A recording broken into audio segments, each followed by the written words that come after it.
Hello everyone, Rich will Thrive and Survive. Wanted to get some feedback here from both the flat earth side and the globe side for those who are not into just being ignorant and trying to attack on the other side. I'm looking for input here because I want to do experiments, and let me propose what I propose to do to see what we have here.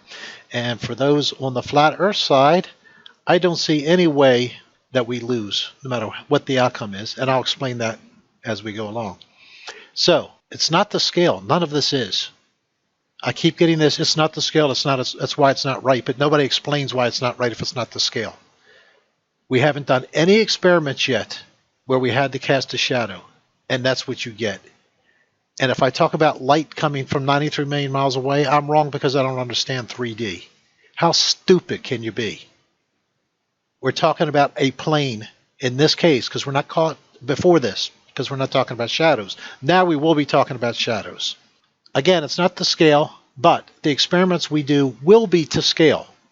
Not only are we going to do the to-scale model of the angles, if you're on this side of the Earth, all right, at sunset, and you're seeing the moon at new moon, would you see the sun at the same time? Is it possible?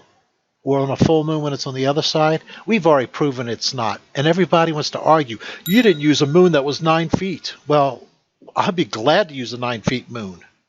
Because what we did was we just wanted the very edge of the sun, no matter how big or small it was. Didn't matter. But the people, they just want to argue and come up with some kind of cognitive dissonance. If you want to give me 9 extra feet, I'll take it. Trust me, you didn't understand what we were doing. If you want to give, the problem was you would see the sun too early.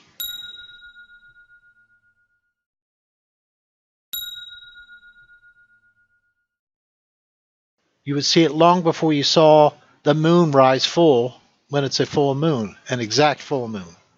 That's what we're talking about. Anyway, I'll leave that for another time, but it's just to show the ignorance and the choice to go into cognitive dissonance when they don't even realize they're hurting their own cause. But again, at the same time, we're doing the angle experiment, and you'll have to check a few videos back to get details on that. More is coming on that. So we will use some sort of scale like this, not exactly like this necessarily, a 2-inch Earth, a 1/2-inch moon, 60 inches apart. Why these dimensions? If the Earth is 2 inches, see, the moon is a quarter size of the Earth. That would make a 1/2-inch moon. Why 60 inches apart? Because it is 30 Earth diameters away. If you have a 2-inch Earth diameter, it's 60 inches apart. I hope that makes sense. Now, we might use a 4-inch ball or a 10-inch ball, and you just have to multiply these numbers out for it to work. I'm not saying this is what we're going to use, but this is a scale. All right, now, I propose that the sun is, if it's 93 million miles away, in their model, this is what we would see. Because the rays are virtually parallel. And I've had a couple of responses from the other side who have said, yes, it's very close to parallel. But nobody yet has told me how all of a sudden during an eclipse, those parallel rays come in at all kinds of different angles. Somebody made a great point, and I think they were on the other side. We do see the entire sun because we see the entire disk. Absolutely. We see the little prominences of little flames or whatever it is that come off the edge, right? We see the entire disk. So I don't want to complicate it more. All right. So if we do our experiment with the sun hitting the moon. Oh, and by the way, I got to talk about angular size. Whenever they want to show an eclipse, they want to show this humongous sun, which it supposedly is in their model, and then the angles come way down like this and way up like this, and that's how you can get the umbra penumbra.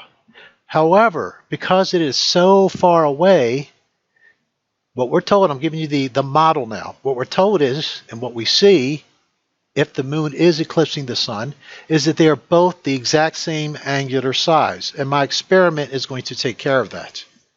At least I'm proposing. I want feedback on both sides. Now's the time to speak up and say, no, you're doing this wrong. Make this modification. This is what you need to check out. So if you're standing under a light bulb, a light post, and let's say it's a huge light post, and you move away and away and away from that light post, the size of that, even though it's the same size, it actually gets smaller, correct? As you leave any object, it gets smaller. So they want this huge sun, but it's so far away, it's actually the same size as the moon in our sky. Anyway, at 93 million miles away, since it's within a quarter of a degree of being parallel, has to be mathematically, and anything more than a quarter degree off, using the 1 in 60 rule, would miss the Earth. It just would. Okay, so if this is what we get on our experiment, we get a very wide shadow, then the eclipse is wrong. Their explanation for an eclipse is wrong, but it is 93 million miles away. That's my thing here. So let's get into what I propose to do. Now, we can use the sun directly, but we'd have to use it late in the day or early in the day. But what I propose is we do what we did with the Salton Sea. We just take the sun, mirror it, and what I want to do is I want to take the mirrored image of the sun, and I want to create a, however far these distances are, however far, assume they are correct. This scale isn't even correct for the experiment. So don't even go there. I understand that. The idea is you make a diaphragm, so to speak, an aperture, so that when you are viewing from Earth, the moon, the light from behind, let me show you what I mean there, will flash the sun through here so that it lines up perfectly with the moon, same angular size, because that's what we witness. Now, will we get an umbra penumbra? And by the way, on the Earth, whatever size of the Earth is, and we can use a flat surface because we're only interested in one point, but hopefully we can find a round ball to the scale we can use, a globe, and we are going to see if it actually matches, because everything's going to be to scale here, guys. Does it match the size of the shadow that would cross the United States during the Great Eclipse? And does the penumbra, this lighter part, does that match the size of the Earth? Now, what if it does? What if it actually matches? What does that mean? It means the sun is close, because the parallel rays are not parallel. You can't get non-parallel rays from the distance of 93 million miles. So if we get an umbra penumbra from the same angular size, then the sun rays are close. Has to be. And what does that mean? That means actually the moon could cause the eclipse. But what if it's the other way? All right, like what if we don't get the umbra penumbra? In other words, if we get something like this where there's no penumbra, we just get a wide shadow.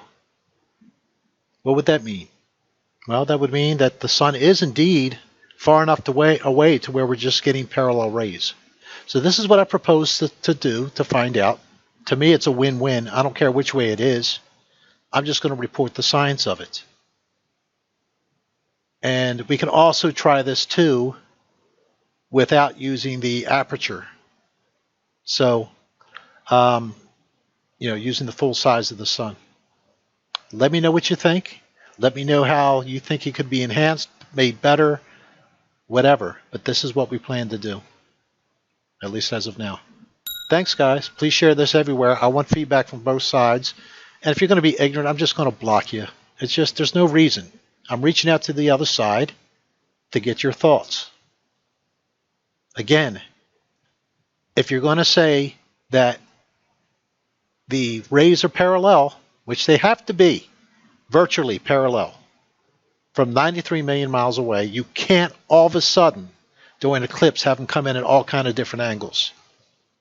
Can't have it both ways, but that's the way it is. Cake and eat it too. Take care, guys. Bye.